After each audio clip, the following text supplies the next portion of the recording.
Hello everyone, Jimmy is with you. Welcome to my video. Thank you to everyone who supports me. This is very important to me. I will not detain you. Let's get started.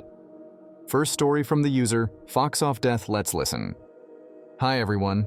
First time ever doing a post here. I'm getting married in November next year. Yay. And I started discussing plans with my mum and sister. My mum has warned me that my aunt, mum's sister, will be expecting me to make my cousin, female 13, a bridesmaid. I do not want that. I'll keep it brief, but essentially, she's the most spoilt, annoying, entitled person I've ever known, and I cannot stand her. My aunt sees her as an angel. As a parent, I would expect that.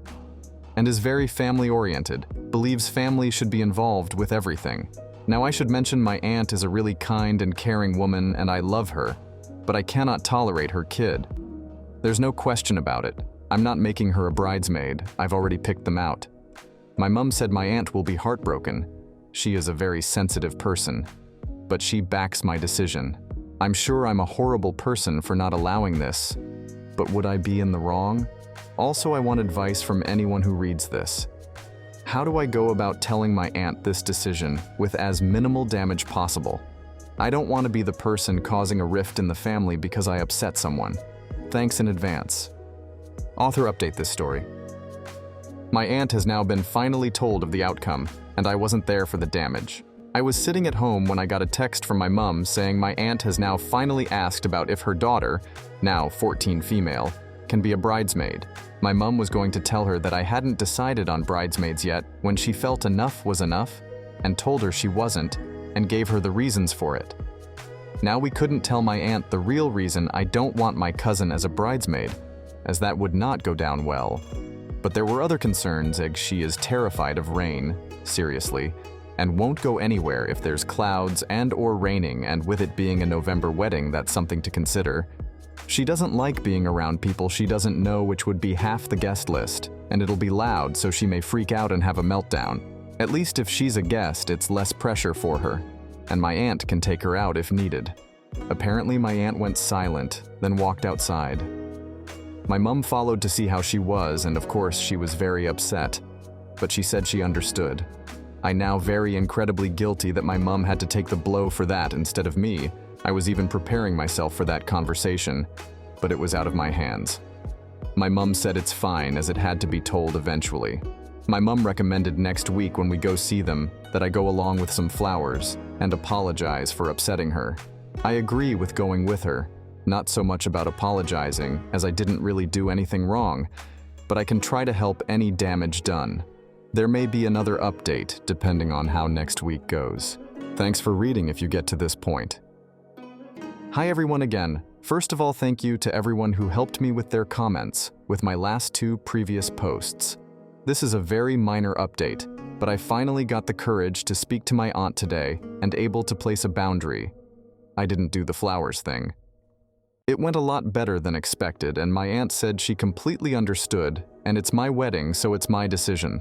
I think the shock of it more than anything was what upset her. My cousin isn't even aware of what my aunt was hoping for, so we don't have to worry about a fallout with that. We're still on good terms. I even said I would completely understood if she hated me, but she just laughed, saying that would never happen. That should be end of that saga, and I can continue to plan the wedding and getting all excited for it. Thank you again, everyone. What I think about this story. I have seen the result of this kind of parenting.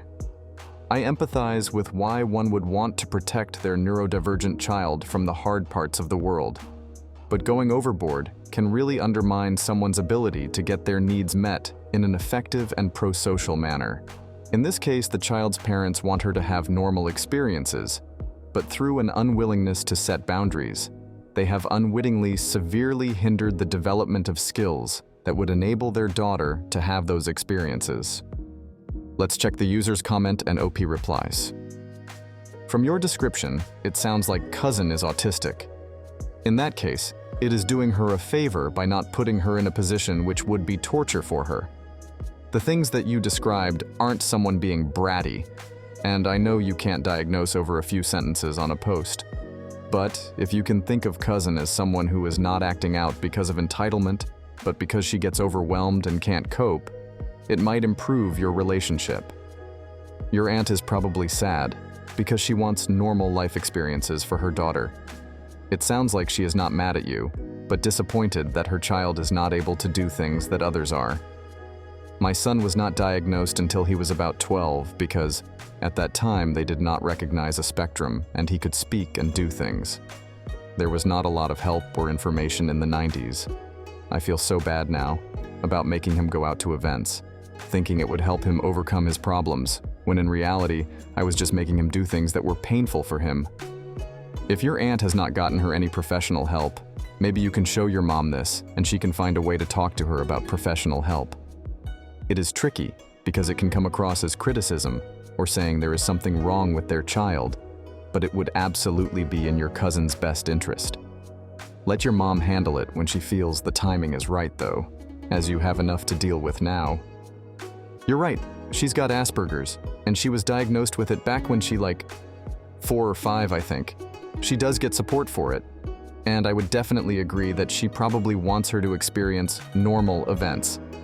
Even more so as I'm most likely the only person in our immediate family that will be getting married for the foreseeable future. So she probably knows this may be her only chance. Autistic kids can also be brats, independent of their autism-related issues. Although the two might be connected in a different way. I've met 2 or 3 autistic kids who were also unholy terrors, because parents refused to address their bad behavior. Everything was swept under the rug of, they have autism, they don't know any better, you can't expect them to behave. For context, I used to be a teacher in a private language school, so I had to deal with those kids and their parents in a professional capacity. I understand your comment, and it can come off a bit insensitive. However, she is a very spoilt child. Her autism isn't actually the issue here. I could write for hours of what I've heard, seen, but I'll try to condense it. My aunt and uncle tried for years to have a child. She finally arrived, though it was a very sad event, which in respect of my aunt, I won't go too into. My aunt has always been a softie, so she made sure cousin had manners, but never did any discipline as she never wants her sad. My aunt excuses any form of bad behavior as autism-related, so she never reprimands her for it. She buys everything she could possibly think of for her, to the point my cousin will demand something and will lose her mind if it's not bought straight away. When we have our weekly catch-ups, she tells us all to shut up so she can talk and gets very upset, angry, if any discussion is not what she wants to talk about. I have to assume you don't have any dramatic family members who you have to communicate things to.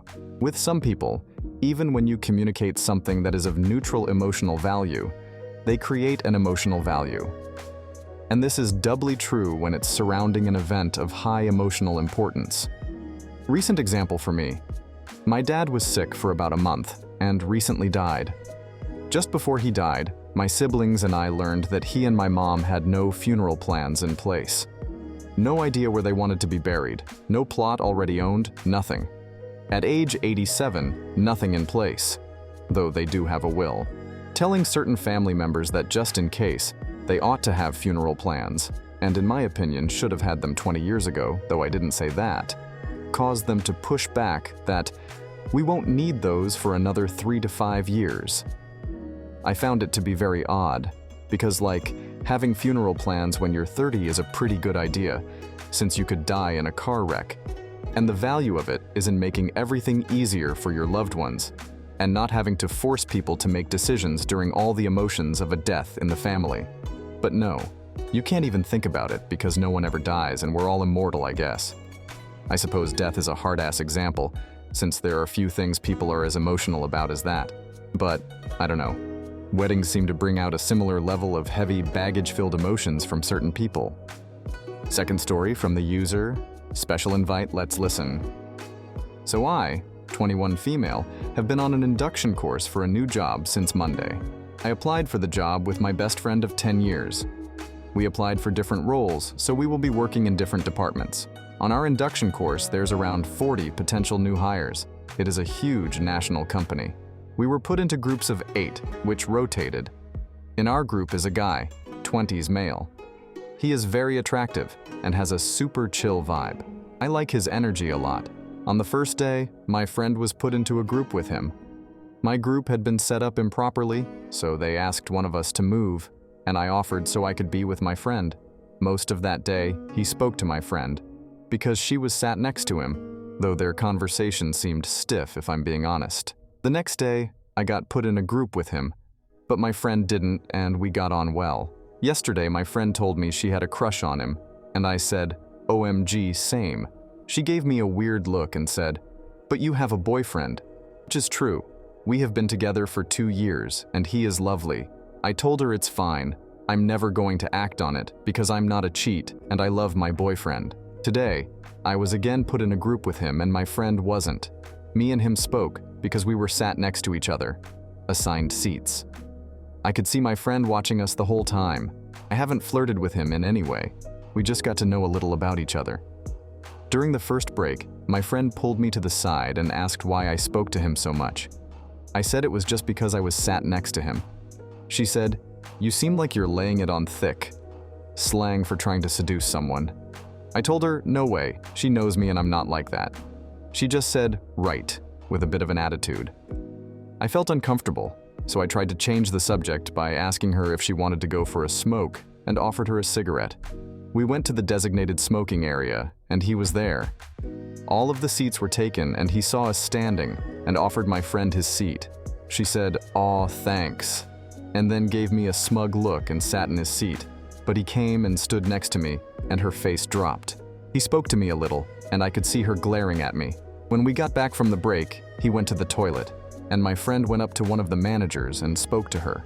When she came back, she sat in his seat, where he was supposed to be.